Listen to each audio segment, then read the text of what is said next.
Welcome to the Business Bites Podcast, the podcast for busy entrepreneurs. Whether you're an online entrepreneur or seeking after brick and mortar success, this podcast brings you quick bites of content so you can learn and grow anywhere you are. Now here's your host, Rachel Brainke. In this episode of the Business Bites, we are going to talk about the number one time suck that small business owners fall victim to. Now, I'm going to preface this to say that I didn't hire some big statistical research firm to do some highly scientific research. I just sat down and looked at the business consulting clients I've had and talked to a couple of the audience members and realized that I was seeing a pattern. I was seeing what the number one thing they were doing in their business that essentially was sucking the life and time away from them.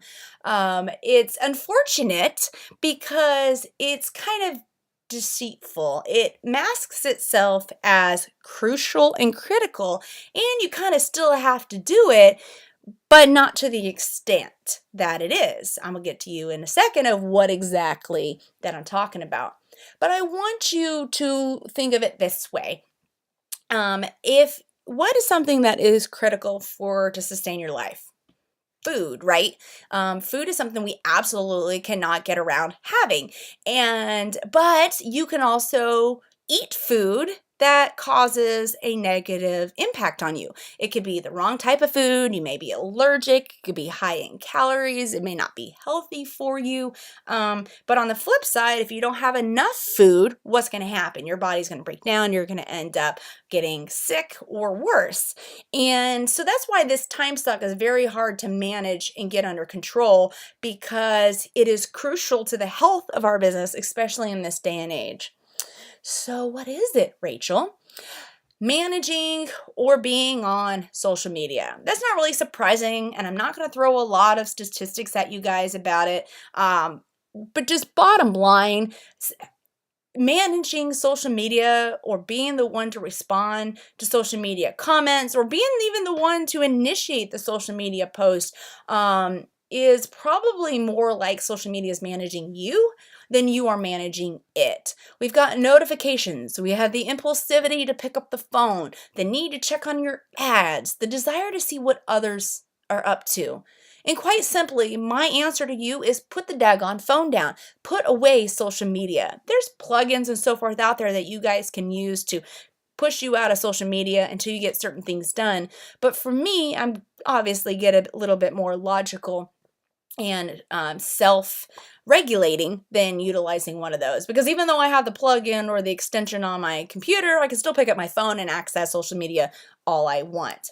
So here's my recommendations for you guys. You need to be setting time limits every day of how long you can be on social media, personally and professionally.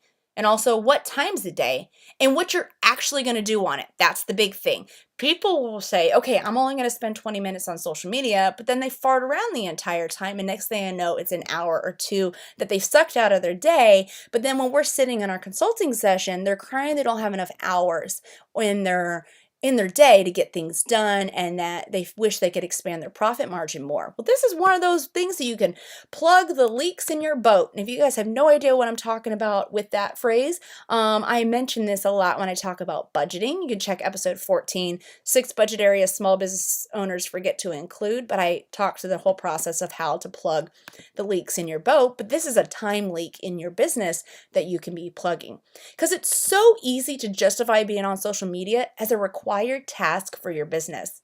And it is, but it isn't. You don't necessarily need to be on it 90% of the day. I'm willing to bet if you guys are listening to this, you probably have a tab open that has one of the major 3 social media platforms on your computer right now. I just looked up and I actually do. If you're on your phone, you probably have it open running in the background, or you just were on it within the last 5 to 10 minutes. So I want you guys to do an experiment for me over the next 2 days. On day 1, I want you to carry a piece of paper with you to write down all your tasks and how long you did each of them. All tasks, not just social media, because we're going to be using that again here shortly. Before we get to day 2, I want to kind of let you know where I'm going with this. So we're going to write down all of our tasks, all of the tasks that we do and the time. As lawyers, we do this because we do billable hours, and so it's almost second nature. But as a small business owner that may not have been structured to a billable type setup, think of it this way. Going back to the food example, you tell yourself, I'm not eating that much food, but I don't know why I'm not losing weight. Or let's sub that with, I'm not spending a lot of time on social media, but I don't know why I'm not getting tasks done.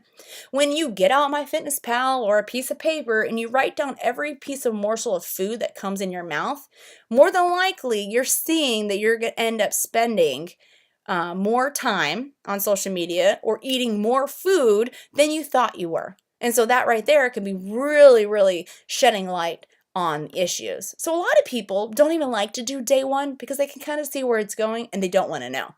They don't want to realize how much time they spent on the tasks. So that was day one. Carry a piece of paper with you to write down all your tasks and how long you did each of them. We're going to use that here in a minute. On day two, I want you to remove your favorite social media app from your phone. Seriously, this is time for you to check yourself. See how many times you impulsively reach to mindlessly scroll, or check for likes, or check for new private messages. Now that you have done that, and you better have, because trust me, it will be mind-blowing when you go through these 2-day process. It's similar, like I talked a little bit ago, when you want to lose weight and you're frustrated as to why you're not. When you track actually what you put in your mouth, you then realize that you've been dishonest about how much you've been eating. And maybe not intentionally dishonest, but you just weren't accurate because you just truly didn't know. Many of you probably are not being honest with how much and what you do online or what you do during your day. So I want you to do this, and I want you guys to report back. You can tweet me, you can Instagram me, you can Facebook, you can email me. I'm everywhere. I am Rachel Brinke on every single social media site. But this is really important because I want this to help change your perspective so that you can implement your actual business plan for this year. Total side note, if you don't have a business plan, episode 13, you can do business plan in 15 minutes or less. But if you guys are sitting here going, I already know I spent a lot of time on social media, but I don't know how to fix it, here's the next step for you. I still want you to go through day one and day two so we can get numbers. We want to see actually what tasks are being done. And you may need to do it more over a week if you aren't necessarily full-time working during that day or you're you had a specific project, whatever is indicative of what your normal day-to-day looks like, that's the day that we're trying to hone in on because we're wanting to know this amount of time. Not just so we see how much time we're spending on social media, because you can also see what tasks are you doing that you are doing that you can maybe have someone else do, probably better and for cheaper. Do you actually need to be the button pusher doing all of these tasks? And if you're in the startup phase, I totally understand. This is one of those things, though, once you do this evaluation, I recommend getting it into your budget. Hint, hint, episode 14, I talk about budget areas and planning. So those two episodes kind of cross together with this. But if you evaluate and see that you're spending time on tasks that aren't actually giving you a direct return, that don't require you to be the button pusher, and you may not necessarily be that good at, then you want to stick it into your plan for you to get someone to help you with that. And I absolutely love using these online sites such as Upwork in those to help me find people to fill tasks in for me, but that way I can be focused. However, I feel like a lot of times people jump to outsourcing because they feel like they don't have a lot of time when we could have plugged some of these leaks in your day that you guys have pulled from your day one and day two lists that you've now made. And a lot of times they can save a lot of time by cutting back on the social media time. Now, I'm not saying that you don't need to be on social media, but for me, I like to only check email certain times a day. I like to hop on social media only certain times a day. And I also like to plan all my social media content and get it all scheduled.